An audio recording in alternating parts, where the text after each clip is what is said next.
Let's get over to KIMT Storm Team 3 meteorologist Hunter Donahoe. Now we check in with him every 10 minutes. Hunter, good morning. What are you tracking for a Tuesday? Good morning, guys. Tracking some storms making their way through our region right now. They are sub-severe. That's good news. It'll just be some heavier downpours that will be possible. A few lightning strikes and rumbles of thunder, but that's pretty much it. Kind of gloomy looking out there in Austin. You can kind of see the rain shaft here. It's right there where you're seeing the storms starting to make their way into Austin and other locations to the east. 72 right now, 70 for dew point. Very warm, very moist out there and allowing these storms to really start to develop. Seeing temperatures all across the board in the low to mid 70s. Dew points also in the upper 60s to low 70s. But there you go.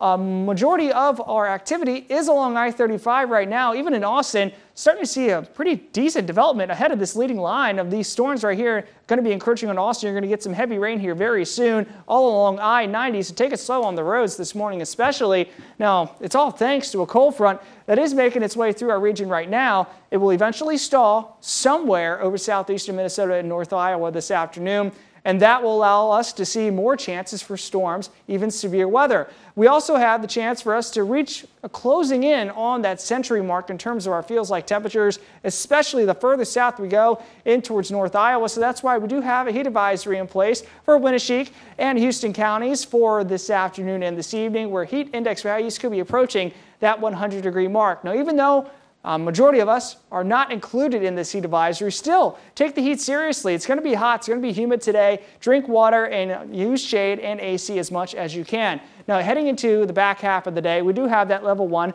out of 5 risk for severe weather along this cold front.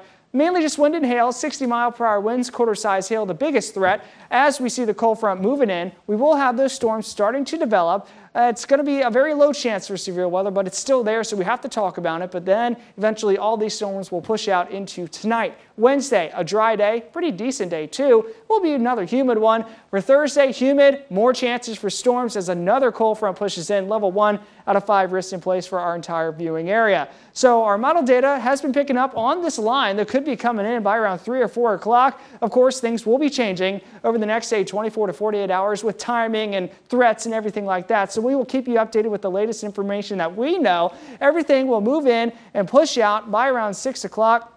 At least that leading line will get in here and push out by around 6 o'clock in towards Wisconsin with 60-mile-per-hour winds and quarter-size hail being the main threats. But after Thursday, a big relief in sight here. Dew points falling in towards 50s. Very comfortable for Labor Day weekend. Our high temperatures also very comfortable in towards those low, mid, upper 70s. No rain, sunshine, a beautiful weekend to do anything outdoors. The Minnesota State Fair, go up north, anything to be outside. It'll be a good one to do it. This weekend will be a big reward after the heat wave. Yes, last weekend was just terrible. So I'm glad we got this good one coming up. Yeah, it's going to be nice timing. Yes, it will. Thanks, Hunter.